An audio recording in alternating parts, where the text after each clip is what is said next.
Alright guys, welcome to another video. Today we're going to talk about the new open field archer commander. So Huang or QSH. This is a commander that was teased in a promo a week or two ago, so a lot of people were expecting to see him. Now he's been officially confirmed with his kit, right? So his kit is actually fairly complex, especially if you're used to looking at active skills one way, right? So we'll simplify it. We could cut out some of the useless details. It's not necessarily useless, it's just it kind of confuses, right? So people could have a basic understanding of how it works, and then all the details will make a lot more sense. I've seen some people actually in my own kingdom Discord talk about how, oh, like, is he like another Sargon? And we'll talk about how he's completely different from Sargon, one of the main reasons why. And then we could start speculating on some pairings, right? If the kit makes sense, then you could start speculating on pairings. Maybe even like priority as an investment. Is this the best commander of the game? Is he actually like crap like Sargon? Somewhere in between. How do you prioritize them? I'll give you my opinion on that. And then a lot of other stuff in between. All right, if you haven't yet, please like and subscribe to the video. Really helps the channel. Let's actually get into this. Okay, so before we can continue further, we have to actually start by talking about how rage and then timing of cashing in on the rage works, right? So a traditional active skill, you fill up your rage bar. It's usually 1,000. Some commanders require less. Some of the older commanders require more. And then once your rage bar is full, then you can fire your active skill, right? If it's not full, any rage you actually gain up to that point could be wasted, right? Because if you don't cash it in to use your active skill, then that rage could just go away, okay? And another way to think about it is you don't get to fire your active skill right away. If you're not in combat, right? So you haven't already fired an active skill where you get some rage to start with for the next skill cycle. You're just starting fresh. On average, with a horn, it's about 8 turns, right? That's like some people's numbers a little higher, some people's numbers a little lower. But if you just think like 8 turns to fire an active skill from going not in combat into combat, that's like a good rule of thumb. Okay, what that means is up until the 8th turn, all the damage you have done is just white damage, right? And white damage, as we know, is much less than the bigger active skills. So there's a huge priority for a lot of people to then get as much rage as possible, fire the active skill as fast as possible, because that is where you get the bulk of your damage. Okay. Now, instant procs are always going to be better than an active skill if it's the same damage factor, because instant procs don't require rage. They're just a percentage chance to trigger. Right, so LC's expertise is 25%. Most of the other instant procs, like Philip, like El Cid, like William, like Alex, they're all 10% to trigger, right? And the reason why it's better is because it doesn't require you to fire on turn 8. There's always a chance every turn, as long as the instant proc isn't on cooldown, that you could fire. So you could literally come out in the very first turn, get an instant proc, so you're doing a lot more damage than the target you're hitting, and you can retreat back into your city, right? Where you can instant proc and you can actually move out of combat. And there's just a chance you're gonna, there's always a chance that you're actually gonna come out ahead faster. And in general, commanders with instant procs, provided the other stuff is on par, are gonna trade better, and especially for shorter duration fights, okay? Now, the way QSH's kit works, a good way to think about it is it actually has 2 parts. One part works kind of like an instant proc. Essentially, another way to put it is that every single turn, instant procs are going to go off for QSH, but also he's going to use rage every single turn, which is not normal for almost any other commander I can think of off the top of my head, right? The other part is he has a normal mode and then an enhanced mode. Okay, the normal mode is only going to hit one target. When he's in an enhanced mode, specifically, it's called the Eternal Emperor's Effect, right? Mentioned the active skill. Then every basic attack he does is essentially going to turn into a small 6 target AoE skill damage. Okay, which is kind of crazy because we never had a commander that could hit 6 targets. Also, that's why his active skill is called 1 Conquer 6. Okay, the way it's converted to a skill damage is actually in its second skill, right?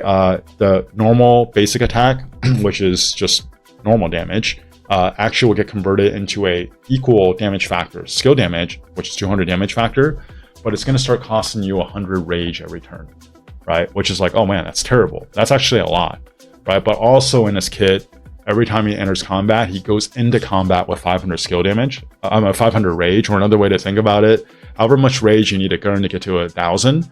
For QSH, whenever he first enters combat, he only needs half as much rage to actually launch an active skill, right? There's a bunch of different scenarios, right? So I don't want to start getting into the weeds of it, because that, even though it could add more information, it might confuse you. But the easiest way to kind of just think about all of this is that QSH, his rage use is different than how we traditionally relate to rage. It's more like mana or energy. Every turn you're going to regenerate or add some, as long as you're in combat and doing something. And then you're going to actually be using rage every turn, as opposed to having to wait until you get to 1,000 or whatever the number is. That is going to be used every turn. If you use up all your rage, he's going to get a lot weaker. But then there's all these mechanisms in place where he'll actually go into combat with more rage. And there's also mechanisms in place where he could actually enter that enhanced effect, enhanced Emperor's effect, without needing rage, provided he just leaves combat or comes into combat, and he's actually going to be doing a 6 target AoE, right? So there's some conditions there. When you start kind of thinking about this and breaking it down, more often than not, you're going to be getting some benefit from this enhanced Emperor. And because of the way rage works, this commander is going to be really, really bad at duels, but really, really good at getting great trades on the field. Okay, and we'll go over why. So there's more numbers here, right? The big thing I want you guys to look at is just the red number. Okay, so I kind of talked about this on the last page, right? 2 just stands for the second skill. Essentially, every basic attack or half the white damage is actually going to be converted into a skill damage, but it's just going to consume 100 rage. This allows a commander like YSG or a lot of the other archer commanders that increase skill damage to just increase almost all of the damage that QSH does, right? The cost is 100 rage per turn, which is why this commander clearly pairs really well with a damage enhancer, and that's actually more important for QSH than just to pair him with another big damage dealer, say for like ZL, okay? The calculation here, if you want to get nerdy and into it, the dark blue number is the basic attack, and then the 60% basic attack of the basic attack that gets inflicted on additional targets. The light blue number is part of his third skill, which is enhanced by his expertise, where every target you hit also does additional direct damage, and then just how to calculate that. Okay, so if you think like 1437.5 damage factor is low, right? Think that's per turn, right? So if you're actually in the enhanced Emperor's effect, and that's the only way you can hit multiple targets, every single turn you're doing 1,437 damage factor. Whereas if you have a commander like BQ, right, by himself, until he launches his active skill, every turn he's only doing 400 damage factor, right? And like, but every turn here, you're doing 1,400. So kind of like I talked about earlier with rage and timing, any day of the week, I would rather be able to use a rage and do damage sooner than to actually have to build up a rage to a certain point and then cash it all in at once, just because there's a lot more chance where you drop the rage, but also it's just like there's more chance where your rage is going to waste. Whereas in this scenario, because you're doing it every turn, the rage is less likely to be wasted, right? Another thing to focus on is that this commander, if he's only hitting one target, right, it's actually going to cost 110 rage per turn. And the more targets he hits, because there's a drain effect where he's draining the targets he's hitting's rage, it actually is going to cost less and less rage, right? Or another way to think about it, the more targets that this commander is hitting, the better he's doing. The less targets he's hitting, like duels, he's going to suck, all right? If you haven't actually looked up the active skill QSH yet, look it up. I think it's the coolest active skill in the game. It's literally a dragon that comes out, flies around. You can even see the shadow on the ground. It's like a pretty big dragon, and it's really, really cool. But this one is just to kind of compare total damage after 8 turns, right? Like I said earlier, if you launch your active skill on the 8th turn, which is average, if you're just fresh into combat, right? Turn 1 through 7 for almost every commander is just going to be white damage, right? Or 400 damage factor per turn, right? It's only after you launch your active skill where the damage you do could actually catch up to QSH, right? So another way to think about this is if you take away 1 turn and it's turn 7, this damage is going to be consistent every turn for QSH, but it's actually going to be much, much, much lower for any other commander, BQ, LC, you know, your Arthur, Hua, all your favorite commanders there. Okay, and then again, you just kind of see how like as you hit more targets, you actually end up using less rage per turn, and that's just showing that, right? Now, some things to consider here, right? This is only for one commander. A commander like BQ, right? He's probably meant to be paired with another commander that's doing a big active skill, unless it's Philip. Whereas QSH, you're not gonna do another QSH, right? He's meant to be paired with a damage enhancer. So there's no other active skill that's as big as BQ when you hit 5 targets. So you're not necessarily doubling that, right? But let's just say we're gonna double that, you can get to 18,400. You don't have a way of actually doubling this damage for QSH with another commander. The best you could do is enhance it, right? So if you're doing, say, a commander like YSG, where it's 62.5% skill damage increase, right? All of a sudden that number will get really close or even a little bit above if you double BQ. But but that's only if you're in the enhanced Emperor's effect. If you're not, then you can only hit one target, and then the damage potential actually goes down a lot, right? So you can see this commander, a huge part of what makes him really good is being in the enhanced Emperor's effect. And you could either do that when you first enter combat for 10 seconds, or you actually get to 1,000 rage, so then you could launch the active skill, and I think it's for 10 more seconds. Might be 8, might be 10. I don't have it right in front of me, right? But that's also a condition where this for this commander to be like exceptionally good. So in summary, he is not like Sargon because he doesn't have a traditional active skill. Okay, every single turn he's actually going to be doing way more damage than Sargon when he has his active skill going. And Sargon requires you to be connected, right? Like so, like for example, it's over 5. I think it's 5 seconds, right? If you get to two ticks, but the third second you disconnect, then you just lose it. Whereas like this commander, you could disconnect and then connect again. But because everything's triggering off of a basic attack, you're still going to actually have like the much bigger damage factor, right? This commander will thrive on leaving and entering combat, not cheeseburgering, because there's a condition kind of like Hua, where he has to be on the field for 10 seconds before the Enhanced Emperor's effect takes place. But every time he enters combat, he's going to go in with 500 rage, right? And there's no cooldown for that. So a lot of you guys are like, oh, well, all of this rage thing, he'll never actually build up for an active skill. Well, if you enter combat and then you have the Enhanced Emperor's effect and you only need 500 more rage to kind of trigger that to continue. And if you're actually in, say, like a big ball fight where you're hitting a lot of targets where you're not really draining your own rage, you'll actually probably launch that second active skill a lot faster than a traditional commander will, right? So it just depends on different scenarios. There's scenarios where this commander is going to be very subpar, but for like open fielding, the amount of damage that this commander is going to pump out, his trades are just going to be really good. It's going to be really good. I think it's going to be top tier because of his damage potential, how much damage he's going to pump out.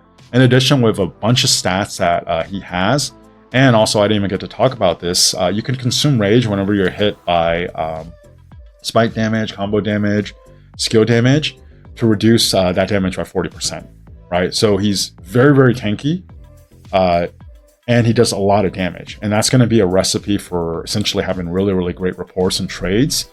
But those reports are going to be slightly overrated because the more targets you're hitting, even though you're doing more damage, right? Like think about it this way. If you have 5 targets hitting 5 different marches, it's going to do X amount of damage, right? But if you focus all 5 marches onto one target, it could be doing the same amount of damage, but that kind of focus damage is actually going to be a lot more effective to helping winning fights, right? So which is why I wrote that he's slightly overrated.